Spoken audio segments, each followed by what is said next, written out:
Good afternoon. This is Brother T from the Led by the Lord channel coming to you this beautiful afternoon. And my subject today is going to be, how are we getting along? How are we getting along in our homes during these troubled times? How are we getting along in our houses, our condos, our apartments, wherever we might reside? How are we getting along?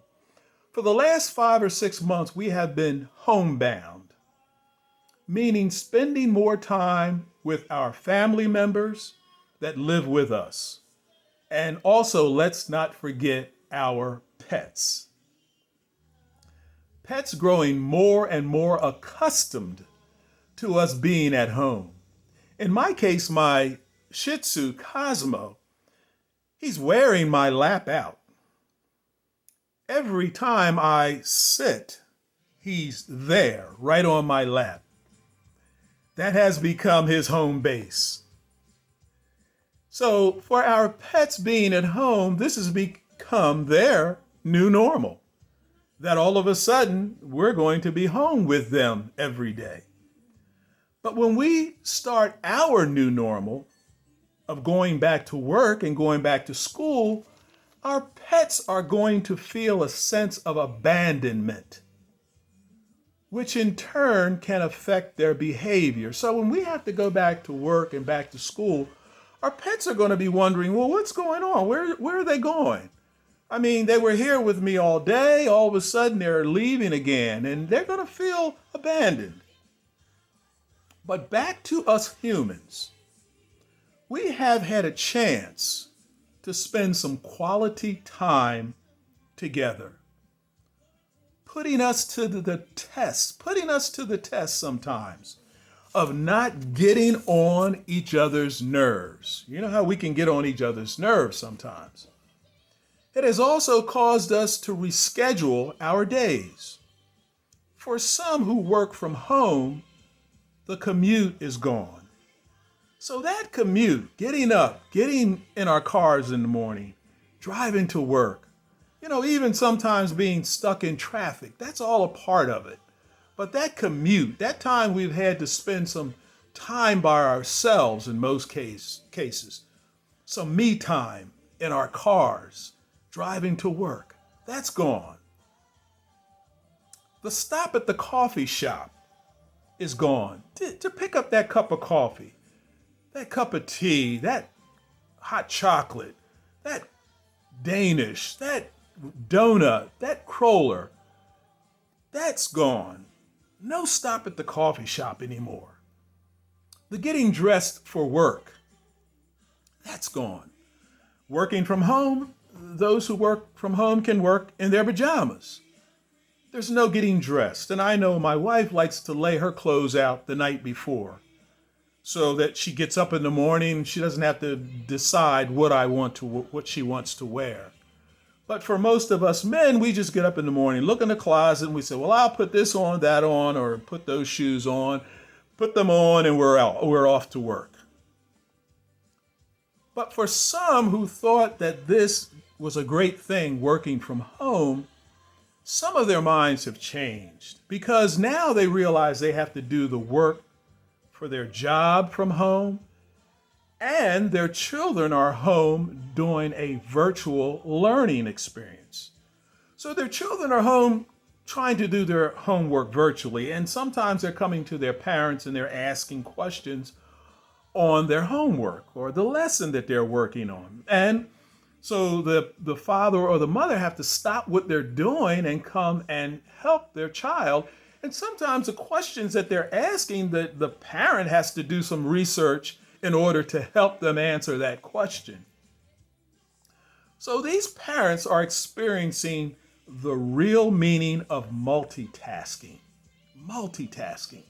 doing their work, trying to do their work, and to try to help their children do their homework also. So how do we get along in these troubled times? Ephesians chapter 4, verse 2.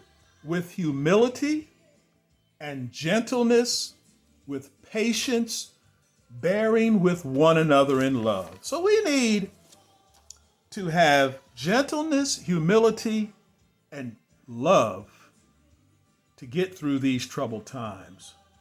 So patience, gentleness, and love are the necessary ingredients to keep our homes from becoming battlefields. And we don't want our homes to become a battlefield. The family breadwinner and the homemaker are both being put to the test. Billing obligations piling up and no income coming into the home. Very stressful. And when patience gets short, sometimes gentleness and love are removed from the equation. So sometimes when our patience wears thin, our gentleness and our lovingness sometimes can be affected. So sometimes when times are hard, it's more difficult to persevere with a good attitude. Sometimes that keep calm and carry on poster isn't enough to get our minds right. That keep calm and carry on poster isn't working.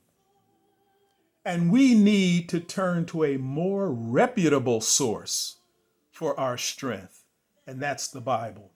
Proverbs chapter 15, verse 18. Hot tempers cause arguments, but patience brings peace. And we know those who have hot tempers, once that hot temper erupts, there's no gentleness, love, and kindness left. Romans chapter 12, verse 12. Rejoice in hope, be patient in tribulation, be constant in prayer. And we know we have to stay in prayer because prayer changes things. Rejoice in hope reminds me of a Jesse Jackson slogan back in the day when he would say, let's just keep hope alive. Keep hope alive. So we must keep hope alive in our homes in these difficult times. We are not hopeless people. Jeremiah chapter 29, verse 11. For I know the plans I have for you, declares the Lord. Plans for welfare and not for evil, to give you a future and a hope. So as bad as it might seem now, the Lord has a future plan for each and every one of us. Now back to our pets. They never stop being loving towards us.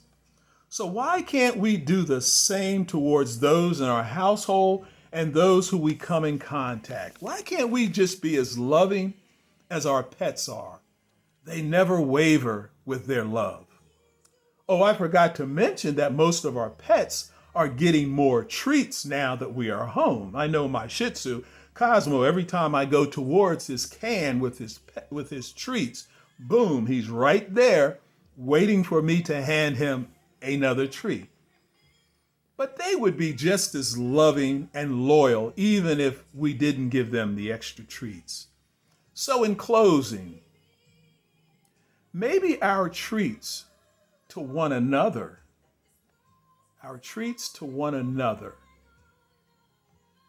could be not like a dog treat, but a treat of more patience, of more gentleness, and most of all, more love. And this is Brother T from the Led by the Lord channel asking you again, pray for me and I will surely pray for you. And let's be gentle and patient with our loved ones as we continue being homebound. And some of us are in tight quarters. Sometimes when we're in tight living quarters, it can bring on stress.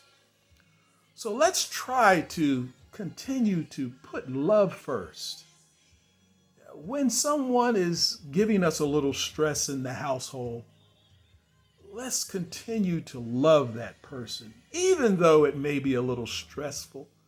Let's be patient with them. Let's be patient and gentle with them, treating them with love and kindness. So this is Brother T again, asking you to pray for me, and I will surely pray for you. And you have a blessed and gentle and safe and loving day. Amen and amen.